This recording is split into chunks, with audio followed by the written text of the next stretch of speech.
இந்த வீடியோவை மே 15க்குள்ள பாக்குறீங்க அப்படின்னா உங்கள் கஷ்டங்கள் முடிய போகுதுன்னு அர்த்தம். பல கோடி யுகங்களுக்கு ஒரு முறை வரும் விஷ்ணுபதி புண்ணிய காலத்திலே இந்த ஒரு ரகசிய செயலை செய்தால் நீங்கள் கேட்டது 100% அப்படியே நடக்கும். நீங்கள் வேண்டியது கிடைக்க இப்போதே ஸ்கிப் செய்யாமல் பதிவிடுங்கள்.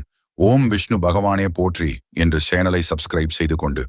விஷ்ணுபதி புண்ணிய காலம் என்பது மகாவிஷ்ணுவின் அருட்கடாட்சம் பூமிக்கு நேரடியாக கிடைக்கும் நேரம். இந்த மே 15 அன்று 27 நட்சத்திரங்களையும் குறிக்கும் வகையில் அமைந்துள்ள 27 முறை கோடி மரத்தை சுற்றி வருவதன் மூலம் பல பிறவி பாவங்கள் நீங்கி மகா பாக்கியங்கள் தேடி வரும். இந்த நன்னாளில் அதிகாலை நீராடி மகாவிஷ்ணுவை மனதில் நினைத்து கோடி மரங்களை வலம் வரும்போது 27 நட்சத்திரங்களின் தோஷங்களும் விலகுகிறது.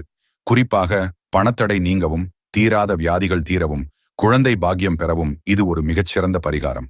ஒரு முறை சுற்றி வந்தால் 27 கோடி புண்ணியங்கள் கிடைக்கும் என்பது ஐதீகம். ஒவ்வொரு முறை சுற்றி வரும் போதும் ஒரு வெள்ளை பூக்களை